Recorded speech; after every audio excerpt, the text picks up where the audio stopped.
I dedicate my words to the heroes of Gaza, the mothers and fathers and children, the teachers and doctors and nurses who are proving every day and every hour that no fortified wall can imprison the free spirit of men, women, and children, and no form of violence can subdue life. I was asked to speak as an Israeli. So as an Israeli, I live in the same country the Palestinians live in, only on the other side of the wall. My country is a very small country where death has absolute dominion, where death has had dominion for too long. And yet the world, the whole wide world, is impotent against it. In the Jewish democracy of Israel, all human values have been long wiped off by the blood of innocent babes. Racist discourse is legitimate, and racist education is the only one allowed. Israeli children are raised on slogans such as "Love thy neighbor," while being trained to kill their neighbors and their neighbors' children, demolish their houses, torture their elders, and deprive their ill and their dying from medical help and care. Jewish mothers raise their children with all the love and attention Jewish mothers have. And yet they rejoice when their children turn into murderers and are proud when their children turn into corpses in uniform. The Jewish democracy of Israel, in the Jewish democracy of Israel, 324 children, most of them kidnapped from their beds in the middle of the night by fully armed soldiers, are held in the inhumane conditions of the Israeli prisons. In the Jewish democracy, no one is ever punished for killing a Palestinian child. Israeli governments trade in human life and in human blood in a market where non-Jewish blood and bones are worth much less than Jewish ones. Israeli candidates who wish to be elected to the office of Prime Minister have to outscore their rivals in the killing of Palestinians and make grand promises to kill more and more and more. In the Israeli democracy, 20% of the population, of the citizens, are labeled in school books a demographic problem, a demographic threat, and a demographic nightmare. Their language and culture, their rights and wishes are practically erased from the face of the earth, both physically and symbolically. Israeli attitude towards its Palestinian non-citizens has found its most horrifying expression in the ongoing pogrom that is still being carried out by the thugs of the occupation army against the residents of the Gaza Strip. This is known to everyone, and yet the world is powerless against it. The people of Gaza are still locked up in this immense prison, hungry, unemployed, ill and poor, with no means to escape or to better their lives in any way.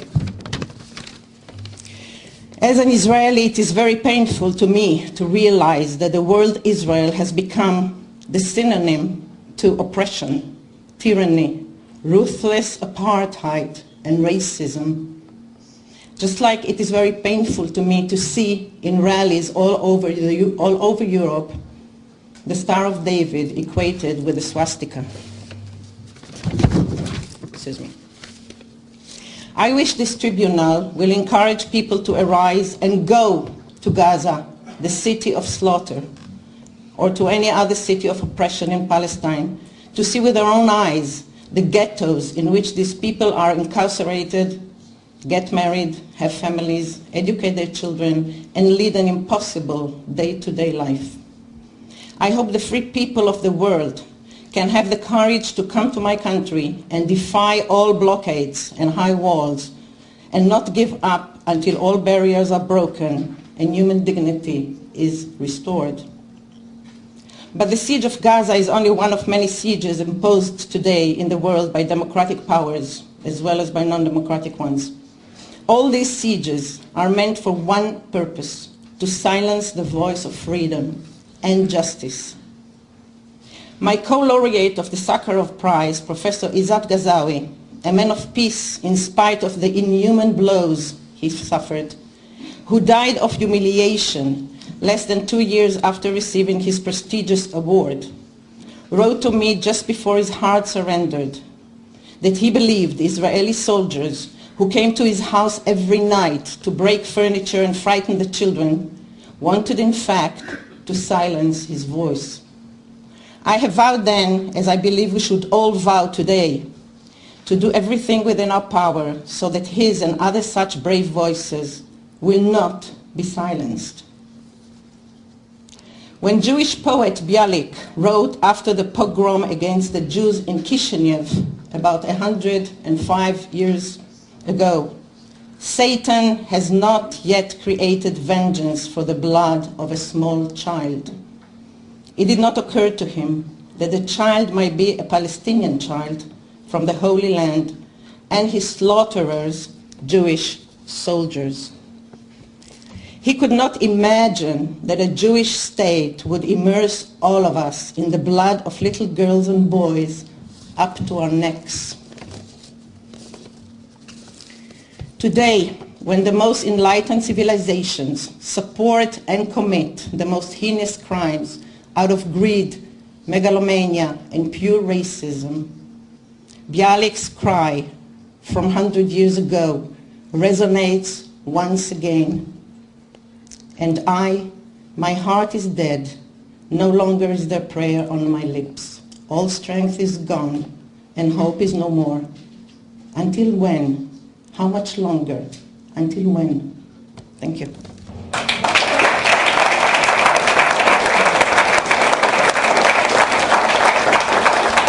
Every such action is beneficial.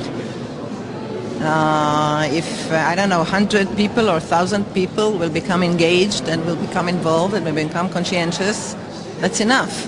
And you never know what will be, you know. When my father spoke about Palestinian state in the 70s, he was treated as traitor, and today everybody speaks of a Palestinian state. So maybe, you know, you put the seed and you never know what will grow. But of course it's a good thing. It's a good thing that people come together and fight for justice. For the time being, the Israeli state doesn't care about anything, and surely not for the public opinion of Europeans. But maybe in the future, you never know. You never know.